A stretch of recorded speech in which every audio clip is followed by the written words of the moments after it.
Dr. Disrespect's recently formed Midnight Society game studio has released some early gameplay footage of their upcoming online FPS, which is a futuristic escape from Tarkov in which players load in like a BR but fight vertically up a skyscraper, escaping a spreading fire instead of scattered on an island with a closing ring. The game includes NFTs, so even Forbes magazine is talking about it. Not the kind of attention the gaming industry needs. After Doc said his new game Deadrop blows anything from the Call of Duty engine out of the water, social media made sure to anchor his expectations and let him know the footage looked closer to COD Mobile. Let's take a deep dive into what the Doctor's been operating on and find out if Midnight Society should euthanasia this project.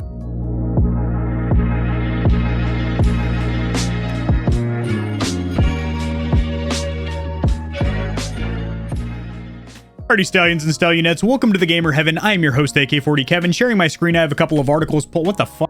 I was screen capturing my Steam Deck the other day, had a different source selected. Incredibly unprofessional, as is leaving this in the video and not editing it out. I have a couple of articles pulled up that will be cited or sourced in the description below, as I do anytime I cover any news in the gaming community or industry. Now, it's no surprise that Guy Beam is getting into game development because, well, this isn't his first time at the rodeo. He is a former employee of Sledgehammer Games. Specifically, he's a level designer that has created several multiplayer maps for Call of Duty Advanced Warfare, including Solar, Horizon, Instinct, Ascend, Recovery, Sideshow, Site 244, and Quarantine. So a quick summary of the game because your time is precious and maybe you don't have 6 minutes to listen to me jaw jack and lip flap and give you all the details. Midnight Society, which is the development studio founded by Dr. Disrespect, has been working on a game called Project Moon, which we now know is officially called Deadrop, which is spelled Deadrop because it's missing a D, but they share the D in the middle. Deadrop. The best way for me to quickly describe or summarize this game is it is a mix of a battle royale and something like Escape from Tarkov, which is a raid-based game. So you load into a raid with your gear, your loadout, and you have an enclosing map that you have to stay within. However, instead of an enclosing circle, maybe closing in on an island, it's a fire that you're trying to escape vertically in a skyscraper building. So you're going to get into a ton of gunfights and engagements vertically with enemies while trying to escape this fire. And the ultimate goal, just like EFT, is to try and extract with better gear. Midnight Society are calling this a vertical extraction shooter. Technically its own genre, its own IP. But if you feel an urge inside you to need to compare it to an existing game,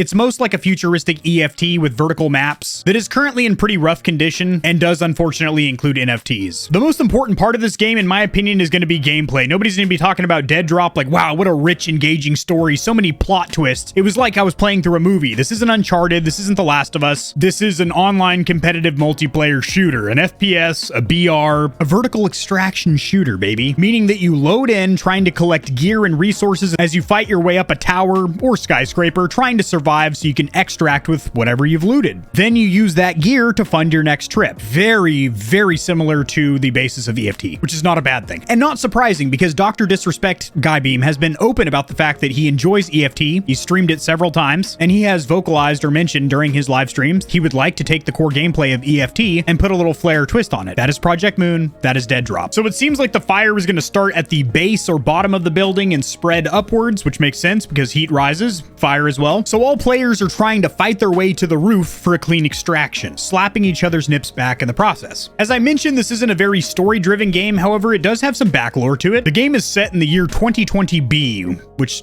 probably stands for Beam, when self-governed megastructures called refiner states turn toxic atmospheric pollutants into a valuable addictive substance called space dust, which is taken via the urethra tip. Okay, I added that little last bit myself. Once government-owned facilities, the lucrative dust has now led to the forced occupation of the refinery states by competing factions fighting for control of the towers and the resources inside. Players will presumably take the role of members of those factions, the Skins and the Sins. Is that seriously the name of the two factions? Oh boy. Couldn't have taken a page out of Battlestate Games book like Busek and Bear. Those are actually good names. Who's got shirts and skins? Who's team blue and who's team green? Skins and Sins, huh? These two shittily named divisions are going to fight each other, as well as the Cleaners, who currently control the refiner state skyscrapers. So those are the PvE enemies. So think of them as the scavs, the AI, the computer enemies. Then you're also getting into PvP engagements with other real players. Again, much like Escape from Tarkov. Now the doc has been verbally swanging meat on his live streams about about how badass his game studio is and what a dank banger this game is going to be. And that's good that he has confidence in his title. However, he's getting a little bit rambunctious. Doc said verbatim if he took a screenshot, this game would blow anything from the COD engine out of the water. And then social media immediately snapped back. Tom Henderson at his verified account said he probably meant COD Mobile, which is still a reach. Damn, holy mother. Photoshop guy says this dude really just strapped an N16 and a M41A pulse rifle from Alien together and called it a day. Lumpy had these kind words to say, and the consensus from the general gaming community is that the gameplay did not look great. We have to keep in mind that this is an early build, but it didn't look fantastic. One of the biggest issues in my opinion was actually brought up by Z Laner, who mentioned that the maps are incredibly dark, which could be an absolute disaster in multiplayer because you can't see the character models. People are literally just camping out prone, and extremely dark environments may look good with ray tracing and whatnot and can be incredibly enjoyable to look at in something like an offline story player mode. However, in competitive multiplayer, you really don't want these dark ass corners where you cannot see enemies until they're standing there 2 feet in front of you, twisting your niblets and slapping your giblets. Now, what really doesn't help the case of Deadrop over here is the fact that it does include NFTs or non-fungible tokens or some new fungus toenails. Literally has the same value in society. In case you've been living under a rock and don't know what NFTs are, I'm going to quickly summarize them. They're basically JPEG images that you are the unique owner of because you own the digital rights to that artwork and you can do whatever the hell you want with it. Slap it on merchandise, use it as a wallpaper, etc. And a lot of games and other types of media are trying to include NFTs in there because it earns them money because, well, they cost real world money to purchase this artwork that literally anybody can right click and save as a JPEG. Granted, they're breaking the law, but it's much like pirating music. Nobody really gives a shit. To summarize, NFTs are a hot, sticky disaster, much like cryptocurrency. In fact, they go hand in hand. And unfortunately, a lot of major game studios such as Ubisoft are starting to include NFTs, and apparently Midnight Society and Dr. D are including NFTs in Deadrop. Not only including them, but that's the only way to currently play the game is by purchasing NFTs. So that's how the developers are currently monetizing this game in its early build state. Deadrop raised funding by selling $50 founder access passes that give players access to 6 weekly snapshot builds from the early stages of game development. The first of these is called Snapshot CL1859, which is the demo we're seeing in this video. Founders can download it to explore their hideout and test an assault rifle across 3 shooting ranges. Now, this build is incredibly basic or rudimentary. Midnight Society says the focus of this build was to establish the foundation for core player movement, weapon systems, and introduce an environment in which to test the first weapon. May I summarize? You're running around a large shooting range, getting our first peek at character movement and weapon handling. From now on, new snapshots will be released every 6 weeks. At the moment, the only people who can try them are 10,000 players who sprung for the $50 Founders Access Pass, which come with a randomized, procedurally generated NFT of a character who serves as their in-game avatar. More rounds of early access passes and NFTs will be made available later on. And the biggest issue, other than the visibility with these areas that are damn near pitch black, would be obviously the game is not very well optimized. Everyone that tried this early release said the game was really stressing out their system, really maxing out resources. We're talking about flagship desktops getting around 40 to 60 frames per second when they start cranking up the settings. So it's really unfortunate because the game doesn't look very good graphically. This demo isn't blowing our tits back with ray tracing and amazing textures and reflections, killer models and ambient occlusion and all kinds of other good stuff. But then it also doesn't have very smooth, stable gameplay with a high frame rate. So it doesn't have the best of either world. So what are we targeting here? Graphics or frame rate? As for the release date, price, and platform, this game is a long way off from being released. Thus far, it is only on PC. However, the studio did mention they want this game on PlayStation and Xbox. I personally am predicting it now. That is going to be a long way after the PC release, if ever. Just call it a hunch, woman's intuition, spider sense, call it what you will. So my opinion of Deadrop, I'm actually excited for the gameplay. It looks quite exciting, and I can imagine some very fun matches because of the verticality of the map, and also that this is a new game development studio, so some fresh blood in the gaming community and industry. We like to see that. But having said that, I think the core gameplay is interesting or intriguing. This game is a absolute train wreck as far as graphics, as far as PC optimization. The only platform it's on currently, and in my opinion ever going to be on, is PC. And since this is a competitive online shooter, they absolutely need to do something with either the map design or at least the lighting, because those pitch black areas are going to be campers galore. Drop in the comments section your opinion of Deadrop. Are you excited about it? Are you going to give it a taste? Are you going to pass on it? Would you get it if it didn't include NFTs? And I'll see you Stallions and Stallionettes tomorrow.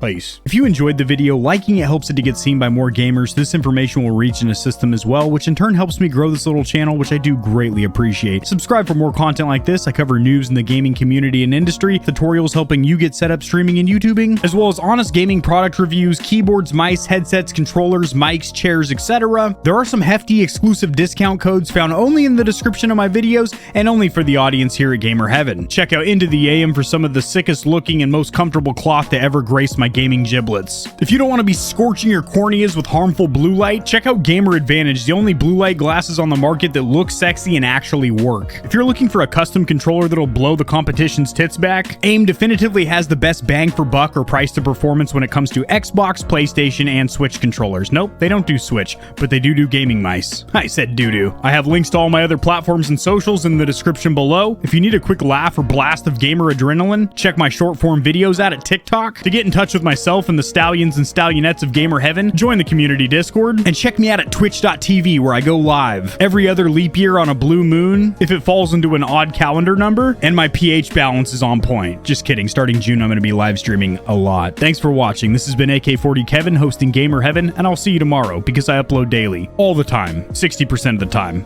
sometimes, most of the time. Peace.